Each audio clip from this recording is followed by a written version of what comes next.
There is some technical glitch. I think the screen is being freezed.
So you are unmuted, Nadeem? Sir.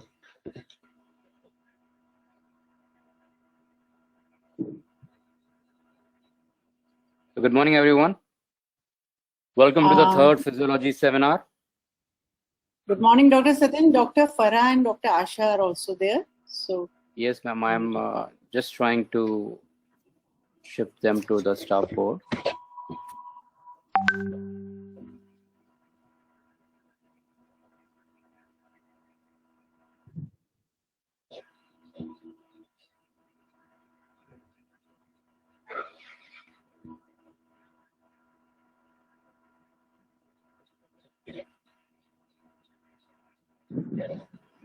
Yeah, good morning, Dr. Satin. Can you hear me?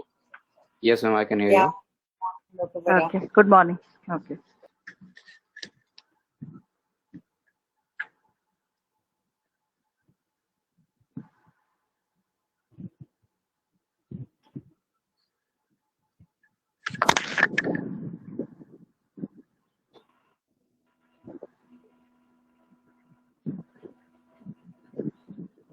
Am I audible, Dr. Satyam? Yes, you're audible. Good morning, Asha here. Okay. Good morning. Good morning, guys.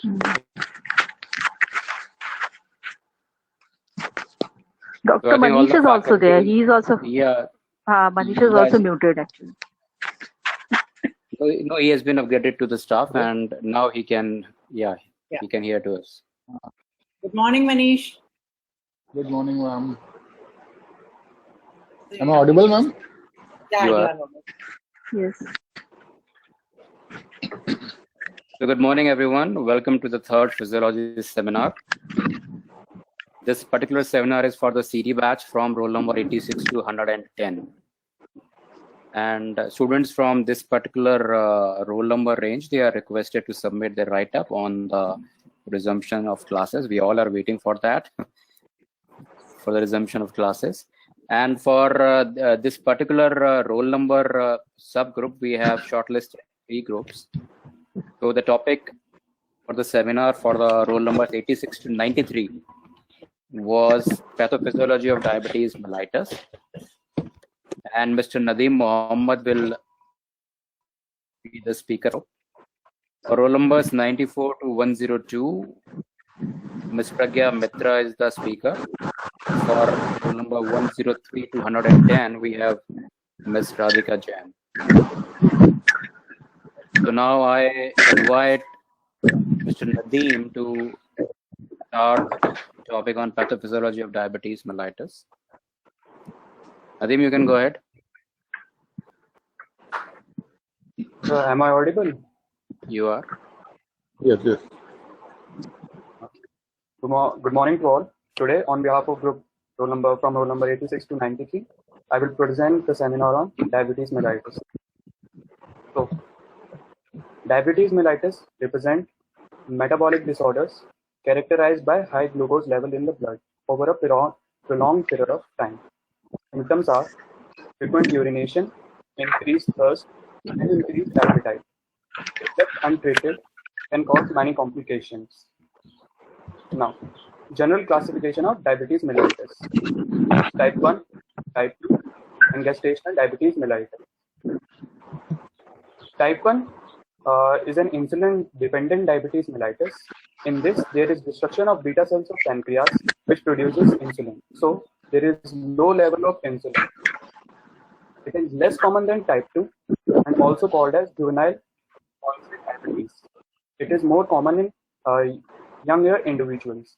Now, subtypes are immune-mediated and idiopathic.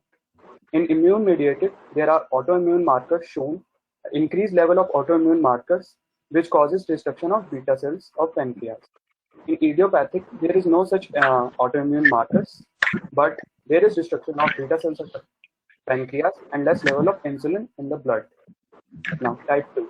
Type 2 is far more common than type 1, affects older individuals. There is hyperinsulinemia and insulin resistance. Now, we will discuss upon the causes of this insulin resistance. As we know, insulin induces the movement of glucomolecules to the cell surface, which act as a transporter and allows the movement of glucose. But sometimes there is less number of glucomolecules in the cell, and thus low level of and thus there will be insulin resistance in these cells to the insulin. Now, second cause is obesity. In obese individuals, it is found that there is less number of insulin receptors in the skeletal muscle, adipose cells, and liver. So, they tend to have insulin resistance. Third, excess formation of glucocorticoids and excess formation of growth hormone. As we know, growth hormones leads to protein anabolism, fat catabolism by hormone-sensitive lipase, and increased level of glucose. It also induces insulin resistance and reduced glucose uptake in adipose and muscle tissue, leading to diabetes mellitus. Now, we'll talk about gestational diabetes mellitus. It is seen that in some pregnant women, there is aggravated level of glucose in the blood, which may revert back to the normal condition or may lead to diabetes mellitus after the delivery. In these women, it is found that there are hormones which is affecting the pancreas and leading to formation of less effective insulin, and thus these women have high blood sugar. Now, how to diagnose diabetes mellitus? First, we take out the sample and test for the fasting plasma glucose. If more than 126 mg per dl shows diabetes mellitus, then 2-hour plasma glucose and oral glucose tolerance test, or through the glycated hemoglobin, which more than 6.5% shows a case of diabetes mellitus. Now, if left untreated, diabetes mellitus shows several symptoms. As we know, there is increased level of glucose in the blood, so there will be glucose spillage in the urine. Normally, the threshold for this is 200 mg per 100 ml.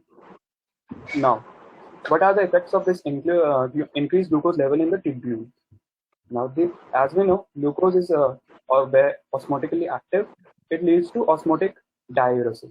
Leads to loss of fluid in the urine and polyuria, thus polyuria, and intracellular and extracellular dehydration, which further leads to increased thirst. Now, increased glucose in venous tubules also leads to increased proximal tubular reabsorption and proximal tubular reabsorption of NaCl. As we know, there is some transport of sodium and glucose. So more levels of glucose induce more level of reabsorption of sodium. So when the filtrate reaches the distal part of the tubule, there will be less NaCl detected by these macula densa cells, and which further stimulates the afferent arterial resistance and decrease their resistance and increases the GFR, which further produces more filtrate and thus produces more urine. Now, in our brain, we have 4 sensory circumventricular organs. These are subfornical organ, organum vasculosum, median eminence, and area posterior. Both these two senses the blood volume through the receptors present in the carotid body and major veins and major arteries. Above these two are basically osmoreceptors present near the lamina terminalis. They have broken blood-brain barrier, so they can directly check upon the blood constituents. So when our body have hyperosmolarity due to the glucose, these organs sense this hyperosmolarity, signals the median optic nucleus in the hypothalamus, which further signals the supraoptic nucleus and stimulate the secretion of ADH. ADH, as we know, is antidiuretic hormone and leads to decreased flow and concentration of urine, which leads to increased absorption of water. Now, causes of hyperphagia. As we know, insulin, leptin, and cholecystokinin are induces arcuate nucleus, which further inhibit the feeding centers in the hypothalamus. But when there is deficient glucose utilization and deficient hormone sensing of insulin, leptin, or CCK, the feeding centers are not inhibited and satiety is not sensed. Thus, there is food intake is increased. Now, causes for depletion of body proteins. As we know, cells are not able to produce energy from the glucose, so body tends to shift to the catabolism of fat and proteins. So a person with severe untreated diabetes mellitus experience rapid weight loss due to catabolism of proteins and fat, asthenia, which is loss of energy, despite eating large amounts of food. Now, a case of progressive diabetes mellitus shows further complications, which are metabolic acidosis. As we know, our brain gets its energy from utilizing glucose and keto acids. As we have less glucose in our cell, so it tends to shift on the catabolism of keto acids for its production of ATP. As we know, keto acids are so these keto acids will be formed from the fatty acids in the liver. So there will be more production of these keto acids as there is less level of glucose, and thus this leads to decreased pH, which further leads to metabolic acidosis, and which may further leads to coma, as there is the normal pH is shifted. Now, causes of hyperkalemia. Insulin causes potassium to enter cells. So when there is less level of insulin in the blood, there will be more level of extracellular potassium, and thus hyperkalemia. Now, causes of retinopathy. When there is high glucose levels in the blood vessels, there is reduced level of nitric oxide, which is a potent vasodilator. This increases risk of narrowing down of these vessels. Further, the high blood pressure damages the retinal capillaries. On prolonged uncontrolled diabetes, this leads to hypoxia in the cells provided by these capillaries and destruction of these cells, which leads to retinopathy. Now, diabetic nephropathy. Clinical signs are increasing amount of albumin, reduced GFR, and high blood pressure. Now, its pathophysiology. Hyperglycemia in the blood vessels leads to activation of pro-inflammatory cytokines and glycation products. These pro-inflammatory cytokines, such as transforming growth factor B, leads to mesangial expansion of the cells in kidney, glomerular inflammation, both, but subsequent fibrosis. Glycation products are AGE, which are advanced glycosylated end products formed when glucose reversibly or irreversibly binds with protein. They also leads to growth, but also leads to subsequent fibrosis, which leads to damage of renal cells and kidney failure. Now, diabetic neuropathy. As we know, blood vessels are compromised in hyperglycemia, so there will be compromisation of the nerves supplied by these vessels, as they will do not get the enough nutrients and oxygen supply from these blood. Thus, there will be symptoms like decreased deep tendon reflexes, numbness, paresthesia, which leads to diabetic neuropathy. Thank you.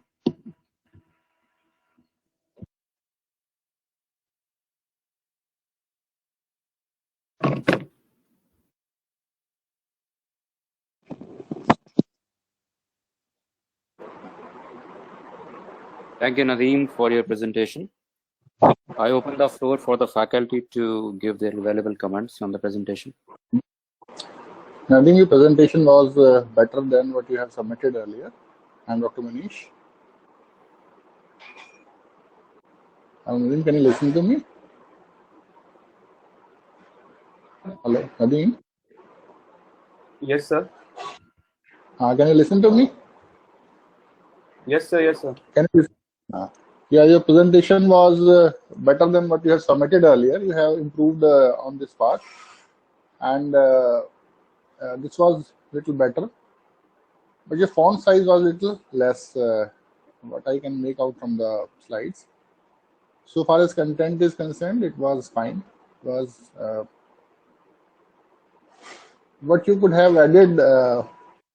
Can I ask you one question?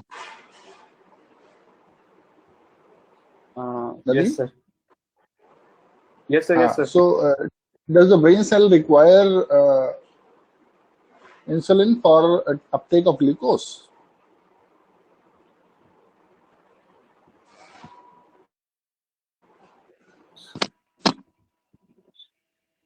Hello?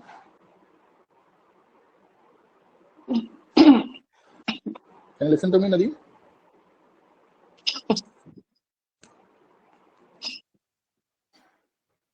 I think he's not able to listen to me. Okay, Dr. Satyan, we can, anyone can ask any other comments? Because his mic is being shown to be gray. I'm not sure.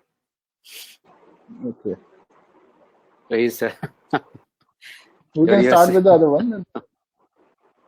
your screen is already shared, Nadeem, so don't go to Google. So we move on to the next presenter, Pragya Mitra.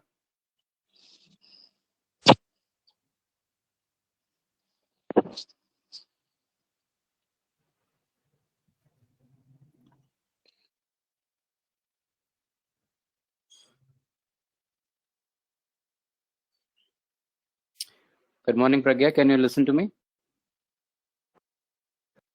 Good morning, sir. Am I audible?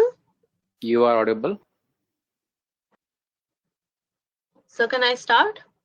Yes, you may begin. Just share your screen, Pragya. Just make it full screen, yeah. Yes, I shared it. Good morning, everyone. I, Pragya Mitra, on behalf of my group on the topic pathophysiology of tetany. Let's begin with a question. Have you ever observed muscle spasms developing after excessive sweating or voluntary hyperventilation? If so, and if you're searching for an answer, we have it lined up in our subsequent slides. Let's begin with the definition of tetany. Tetany is a state of sustained muscular contraction without any intervening relaxation. But the sustained contraction can be physiological or pathological. Today, we will be discussing about the pathological sustained contraction or tetany. Coming to the causes of tetany. Tetany can be caused whenever the depolarizing stimulus arriving at the neuromuscular junction is so high that the muscle is not able to relax and hence is in a sustained state of contraction. And this depolarizing stimulus frequency can be high only when the alpha motor neurons supplying the muscle become hyperexcitable due to a decrease in the membrane stabilizing factors like calcium ions.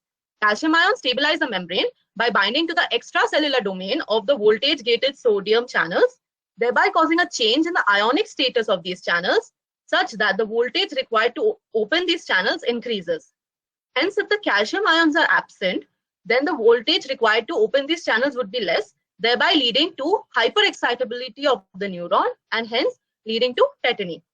Since we are discussing mostly about hypocalcemic tetany, let's discuss in brief about calcium. Out of the daily calcium intake, 90% of it is lost in feces and only 10% of it is circulated in the body. And of this 10%, only 0.1% is present in the extracellular fluid. But it is this 0.1% that we are bothered about because it is the extracellular calcium levels that are going to affect the voltage-gated sodium channels. And out of this extracellular calcium, calcium can exist in free ionized form, complex form, and protein-bound form. But it is only the free ionized form that is active and is involved in cellular processes and nerve conduction being the one that we are concerned here. Hence, we will be discussing about free ionic calcium in the subsequent slides. Coming to how this level of free ionic calcium is regulated, hormonal mechanisms predominate and parathormone being the most important hormone amongst them.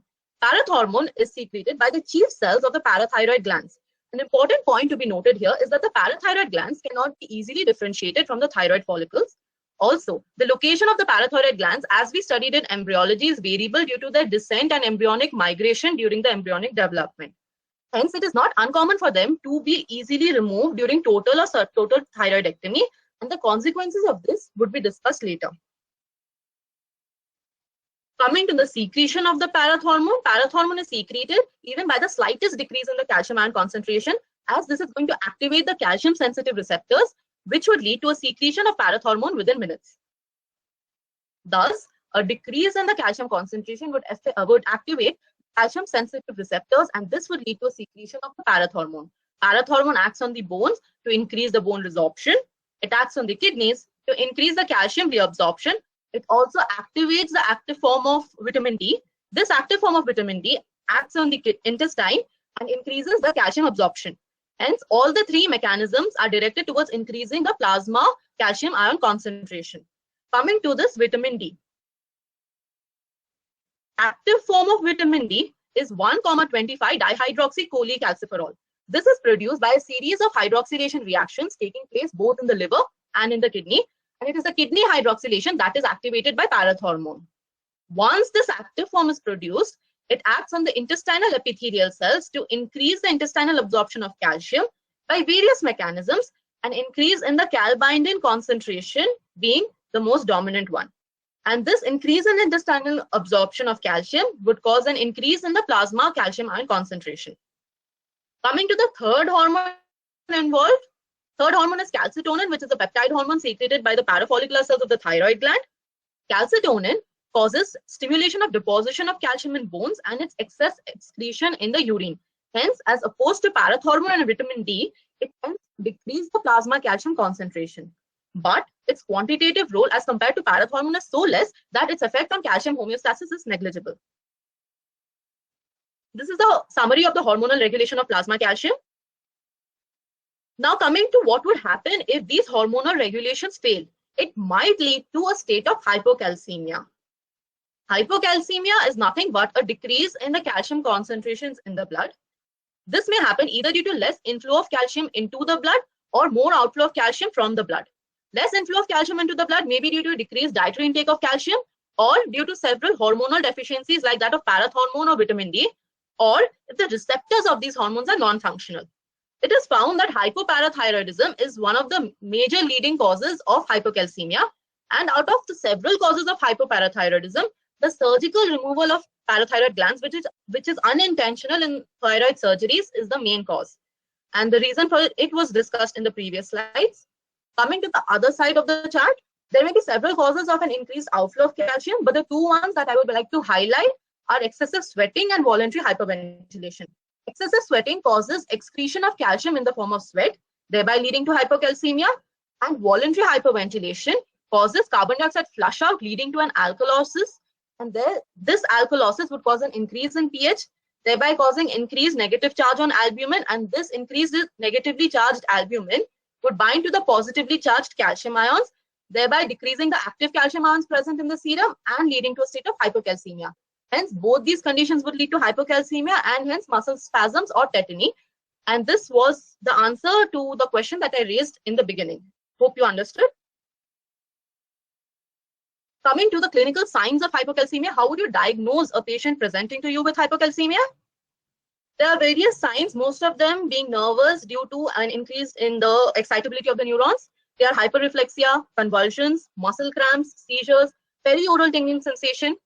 Two signs that can be elicited by a clinician are the Shostak sign and the Trousseau sign. In the Shostak sign, the clinician taps the facial nerve just in front of the tragus, and if the patient is hypocalcemic, it would lead to an ipsilateral contraction in the facial muscles. In the Trousseau sign, a BP cuff is inflated around the arms, and this would tend to occlude the brachial artery. And this occlusion of the brachial artery produces a characteristic carpopedal spasm, which is flexion at the wrist and the metacarpophalangeal joint and extension at the interphalangeal joints. Coming to the non-nervous sign, there's a characteristic ECG finding which is of diagnostic value, which is prolongation in the QT interval. This happens due to a prolongation in the plateau phase of the cardiac myocyte contraction, so as to increase the calcium influx during the contraction in the cardiac myocyte. An ophthalmoscopic finding is papilledema due to increased intracranial pressure. The reasons of this are not very well known.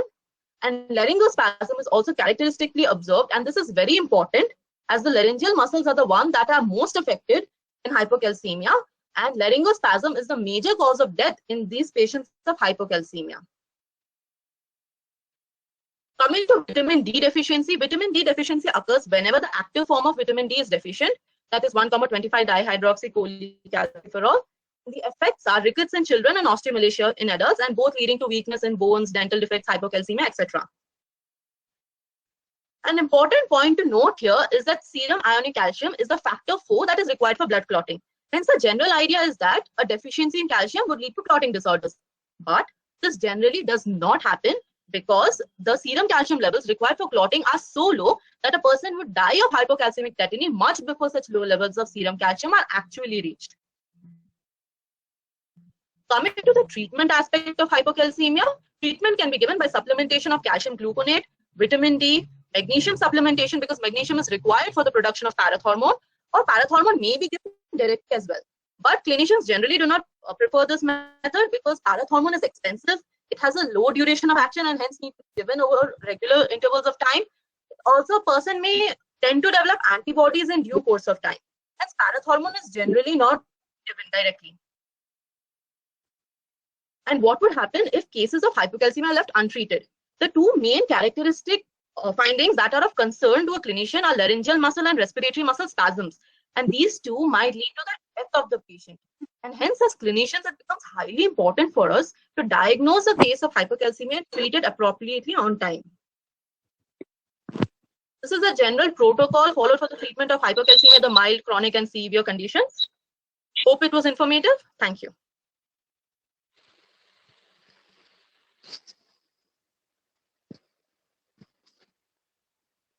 So I'm done. Hello? Hello. Yes, sir. Yeah, Pragya. It was a nice Hello. presentation. Yes, sir. Just in the Yes, sir. treatment part, you have mentioned certain things that can be given. Is there any inexpensive treatment that can be given? Inexpensive treatment?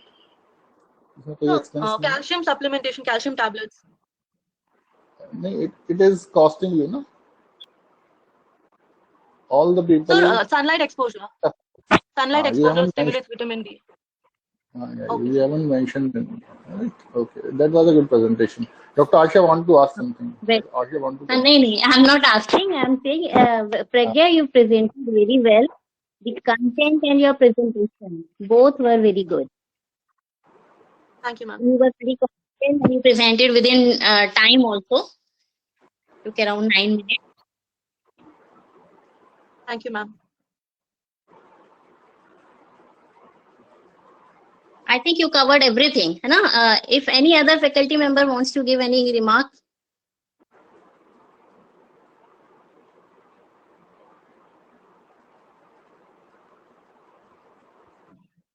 Thank you, Pragya. That was comprehensive. So we now move on to the last speaker for today's seminar, representing roll number 103-210. And the speaker is Radhika Jain. So I am making Radhika the presenter.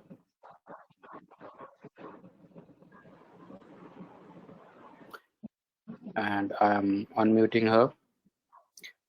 So over to you, Radhika. Can you hear me? Yes, I can hear you. Yes. Good.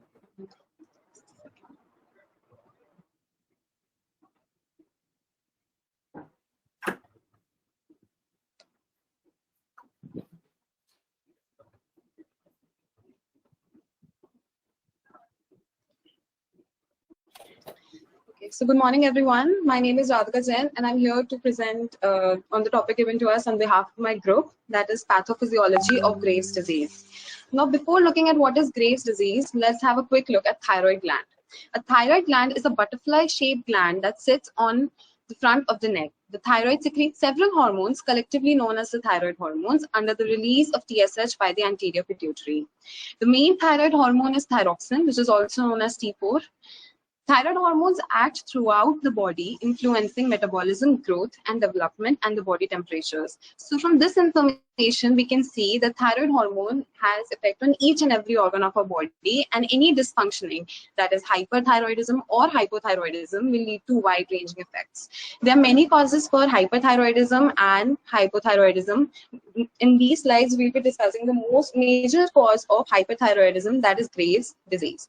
Now, what is Graves' disease? Graves' disease is an autoimmune disease characterized by hyperthyroidism due to circulating autoantibodies. Normally what happens is we have an immune system inbuilt in our body which is responsible for the production of antibodies against any foreign proteins. But sometimes what happens is that our immune system is tricked into forming antibodies against our own cell proteins. So in this case, thyroid stimulating immunoglobulins are formed against the TSH receptors.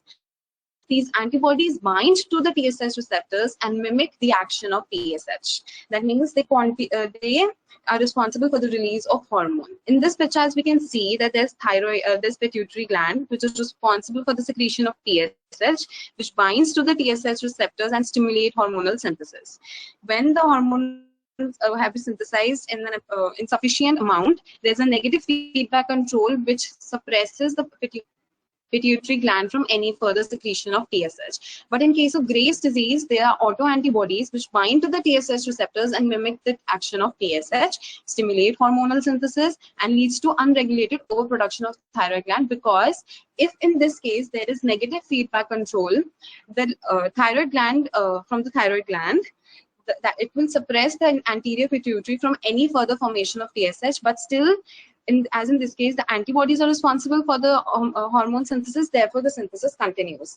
That means it is a case of hyperthyroidism with low levels of TSH. Now we look at the causes. The main cause still remains unclear. It is believed to result from a complex interactions between the genetic background and the environmental factors. The risk factors, family history. There is likely a gene or genes that can make a person more susceptible to the disorder. So if there is any family history of Graves' disease, then the successive generations are more susceptible to this disorder. Gender. Women are more likely to develop Graves' disease than men. The ratio is 8:1. It is generally seen that women are more prone to autoimmune diseases as compared to men. Age, it occurs usually near their 40s. Presence of any other autoimmune disorder like rheumatoid arthritis or any other disorder is also makes the person prone to Graves' disease. Pregnancy among women who are genetically susceptible. Next, we look at the symptoms of Graves' disease. In this disease, we see that the patient has bulging eyes. This is known as Graves' ophthalmopathy. We'll be discussing about this in the next slides. Next is red skin, usually on the shines, that is the pretibial regions, and it is known as the Graves' dermopathy. Because now the metabolic rate of the body has been increased, more energy is produced, more heat is dissipated, therefore the person suffers from heat sensitivity, leading to increased perspiration, weight loss, enlargement of the thyroid gland because of hyperactivity of the follicular cells. Rapid or irregular heartbeat is also seen because of the positive chronotropic effect of the thyroid hormones. Now, Graves' triad. Graves' triad is a set of 3 conditions which are characteristic to Graves' disease, and the presence of these 3 conditions, if there is the presence of these 3 conditions, we can say that the person is suffering from Graves' disease. We'll discuss about each condition in the slides. Firstly, we'll look at hyperthyroidism. Hyperthyroidism, normal T3 and T4 levels have been mentioned here. For T3, it is 0.1 to 0.2 microgram per DL, and T4 normal levels are 5 to 12 microgram per DL. If the T3 and T4 levels are more than this in our body, then the person is said to be suffering from hyperthyroidism. Secondly, we look at ophthalmopathy. What happens is, as in this disease, antibodies are produced against the TSH receptors. They result in activation of T cells against tissues in the retroorbital space. That means the space behind the orbits. Now what happens is, it leads to active phase of inflammation, production of mucopolysaccharides like glycosaminoglycans, which absorb water, fibrosis of the extraocular muscles, fat accumulation. So we can see that as a result, the volume of the retroorbital space gets increased, and it leads to periorbital edema, that is causing bulging of the eyes because of the increased volume content in the retroorbital space. The orbits are pushed outwards, leading to periorbital edema, as we can see in this picture and in this picture. Next is pressure or pain in the eyes due to reduced orbital motility, because now the space available for motion is decreased. Chemosis occurs, which is known as which is actually puffy or retracted eyelids, as in this case. Vision loss due to pressure on the optic tract. Now we have a look at dermopathy. So patients with Graves' disease develop a lumpy reddish thickening on the skin in front of the shines as the pretibial myxedema. And this location is because of some force mechanics. The TSI interact with the dermal antigens and cause release of cytokines. Now these cytokines stimulate the fibroblasts to release hyaluronic acid in the dermis, and accumulation of this acid is responsible for the characteristic lumpy reddish thickening of the skin. As in this picture, we can see that this reddish brownish lumpiness is seen only in the pretibial regions, and this is what is Graves' disease, and this is due to the accumulation of hyaluronic acid in the dermis layer. Now we look at the diagnosis of this disease. Firstly, we'll obviously look for the Graves' triad, which we have just discussed. Next, secondly, we'll see for the measurement of the antibodies. That means the thyroid stimulating immunoglobulins. And thirdly, we can even perform this radioactive iodine uptake test. In this test, what is done is radioactive iodine is given to the patient, and on the level of their absorptions, the disease is characterized. In normal thyroid gland, the absorption is 20 to 40%, but in enlarged thyroid gland, we can see the absorption is increased to more than 60%. Lastly, we can also perform ultrasound to judge thyroid enlargements. Now, differential diagnosis. What do we mean by differential diagnosis? As we all know that a set of symptoms are not just particular for one disease, but they are common to many other diseases as well. So in these slides, I have enlisted the differential diagnosis between the Graves' disease and the hyperthyroidism. As I've earlier mentioned, that Graves' disease is the major cause of hyperthyroidism, but Graves' disease has certain characteristic features which are different from hyperthyroidism, and it helps us to differentiate. Like we saw that there's a Graves' triad, but no such triad is seen in hyperthyroidism. We discussed that why in Graves' disease, though it is a case of hyperthyroidism, but there are low TSH levels. In other hyperthyroidism conditions, the TSH levels are usually high. Next, we look at the treatment. As we know that Graves' disease is actually leading to is actually a case of hyperthyroidism, that is increased amount of thyroid hormones in our body. So what we can do to control this condition is we can prevent the formation of thyroid hormone. This can be done by giving anti-thyroid drugs like methimazole. These prevent the oxidation of iodine, which is a very important step in the production of thyroid hormones. Secondly, we can also use radioactive iodine, because as we know that iodine is required for the production of thyroid hormones, and there is a spontaneous active uptake of iodine by the thyroid cells. Now what happens is when radioactive iodine is taken up by these cells, it is responsible to kill the overactive thyroid cells, and in this way the situation can be brought under control. We can also give beta blockers. Beta blockers are generally given in persons suffering from any heart conditions, but in this case they will be helpful because they will prevent from conditions like tachycardia and everything, because earlier we discussed the thyroid hormone was responsible for the positive chronotropic effect on heart. Lastly, we can also perform a surgical treatment, that is thyroidectomy, that is removal of the thyroid gland. Either there's partial removal or there's complete removal on the basis of the severity of the condition. Well, this brings us to the end. Thank you so much for your interest and attention. So I'm done. Thank you, Radhika. Comments from the faculty members? Thank you, Radhika. Very well presented, Vita. Thank you so much, ma'am. Your slides were very good, and various diagrams were there in the slides, and material was also good. I didn't find any problem now. Initially, there was something initial slide. So you have corrected all that. So now it is much better. Thank you so much, ma'am. Yeah, very good presentations. All Thank the you, ma'am. presentations are very good. Yeah.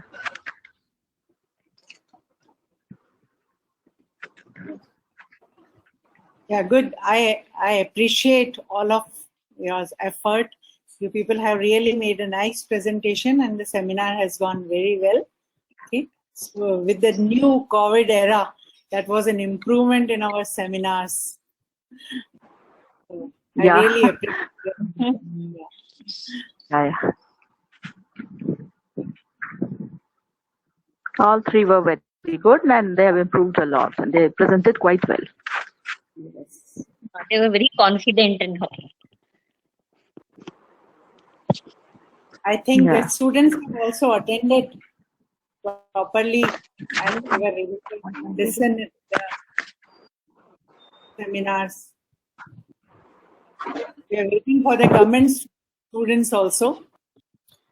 If any student has any comment, they can raise their hands and I'll unmute them.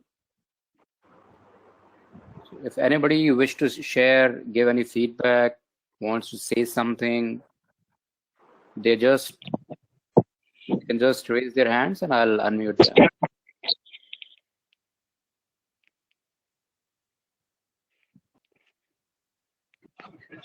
Because this was an effort to break the monotony of routine lectures. So that's how we tried with